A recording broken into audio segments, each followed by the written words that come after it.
Hello everybody, and welcome to a very important edition of AMA Air. We're here with you today because the United States Court of Appeals for the District of Columbia Circuit ruled on a case involving the Small Unmanned Aircraft Systems Rule and the registration requirement. The rule, which requires pilots to register any unmanned aircraft weighing more than half a pound with the FAA, was issued in December of 2015. The petitioner in the case decided today was John Taylor, a model aircraft hobbyist in Washington, D.C. Taylor didn't feel that the FAA had the authority to require him to register, so he filed a petition. His case was argued in front of the court on March 14th this year.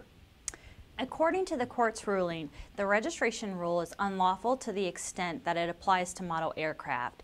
This decision was based on Section 336 of the FAA Modernization and Reform Act, which prohibits the FAA from promulgating or enacting any rule or regulation regarding model aircraft.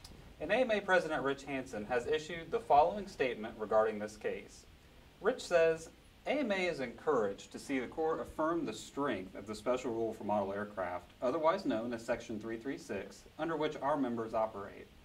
For decades, AMA members have registered their aircraft with the AMA and have followed our community-based safety programming. It's our belief that a community-based program works better than a federally mandated program to manage the recreational community. We've long held that the registration of unmanned aircraft systems, or UAS, makes sense at an appropriate threshold of weight, capability, and other safety-related characteristics. However, registration shouldn't apply at such a low threshold that it includes toys. It also shouldn't burden those who have operated harmoniously within our community for decades. The AMA filed its own petition with the U.S. Court of Appeals in August of 2014, prior to Taylor's case regarding the FAA's interpretation of model aircraft.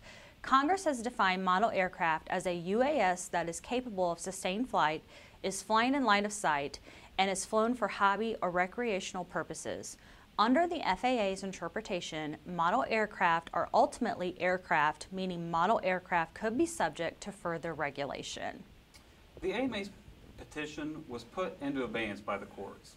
This means the case is suspended until the FAA reviews the 33,000 comments that they received regarding the interpretive rule. By questioning the legality of the FAA's interpretation of model aircraft, in general, the AMA's petition encompasses the registration rule in addition to other regulations and implications related to the FAA's interpretation. Well, in the studio with us right now is Tyler Dobbs, Government Affairs and Public Relations Representative for the AMA. Tyler, tell our viewers a little bit about what this means for hobbyists. Sure. Okay. What this means, if you're satisfying all the criteria set forth in Section 336 or the special rule for model aircraft, as many people know it, then you would no longer be required to register your aircraft through the FAA. That doesn't mean that we don't want you to put your AMA number on there, as you have in decades past. We would still like you to do that, but no longer required to do FAA registration. So how does this affect AMA's petition that we spoke about just a few minutes ago? Taylor's case deals with a very specific part of FAA regulation. Our petition deals with the definition of model aircraft as a whole. And there's a lot more complexity to that, and it takes time as it includes many other areas of regulations through the FAA. So as that process moves forward, you'll keep us updated? Definitely. Any developments regarding our petition with the Court of Appeals will be communicated to our members immediately through emails and through social media, as they always have in the past. Well, Tyler, I really appreciate you taking some time with us today. Is there anything else that you would like to share with our viewers? Sure. Just that AMA would like to thank the courts for recognizing the strength that Section 336 has and how important it is. While the federal registration makes sense at some levels, we don't support the federal threshold, registration threshold, especially with a community-based organization that already has a registration process similar in place and that we've been doing for decades. Well, Tyler, thanks again so much for your time. I very much appreciate you coming on the show with us this evening. That's all that we have for this very special AMA update. We'll keep you updated, of course, on any developments with AMA's petition.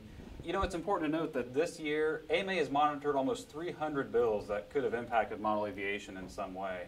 If you want to learn more about how AMA is advocating for its members, make sure that you check out the monthly column AMA in Action in Model Aviation magazine, or visit our website at modelaircraft.org/gov. Thanks again for watching, and we'll see you next time.